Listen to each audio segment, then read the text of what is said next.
Welcome in the last section of our course. We'll be leveraging Spark GraphX API. Firstly, we'll see how to create graph from Datasource. Next, we'll be experimenting with the Edge API. In the first video, we'll do a similar way, but this time from the perspective of vertices. In the video number 4, we will try to calculate degree of our vertex. In the last video, we'll try to perform very complex task with few lines of code by leveraging Spark GraphX that will be calculating page rank. And welcome in the first video. In this video, we'll be creating graph from data source. We'll be creating loader component that will be used to load the data. We'll be revisiting graph file format and loading Spark Graph from file. So we are given the following file. This is a graph.g file.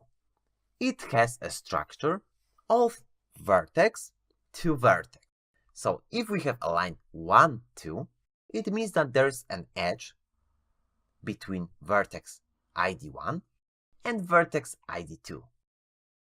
Second line means that there is an edge from vertex number 1 to 3, then from 2 to 3, and 3 to 5 finally.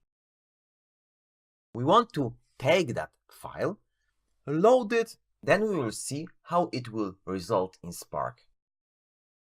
So, firstly, we need to get a resource to our graph.g file, and we are doing it get class get resource to get the path to it.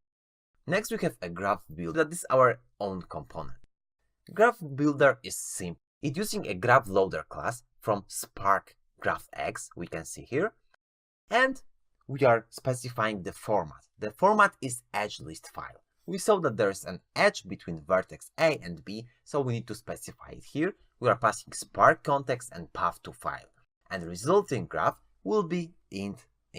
So those will be identifiers of our vertices. Once we have that, we can pass a Spark and path to our graph builder, load from file, and at this point we will have a graph that is constructed, graph of int and int. To iterate and validate that our graph was properly loaded, we will go at triplets from graph.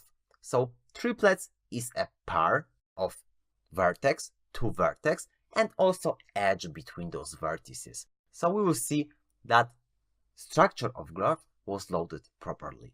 At the end, we are asserting that we get 4 triplets, because as we remember from the graph.g file, we have 4 definitions here.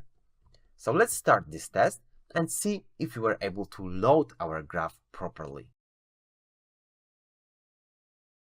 We can see that we get something like this. So we have a 2, 1, 3, 1, 3, 1, 5, 1, 1, 1, 2, 1, 1, 1, 3, 1. So we can see that it is according to graph, and we're able to load our graph into Spark.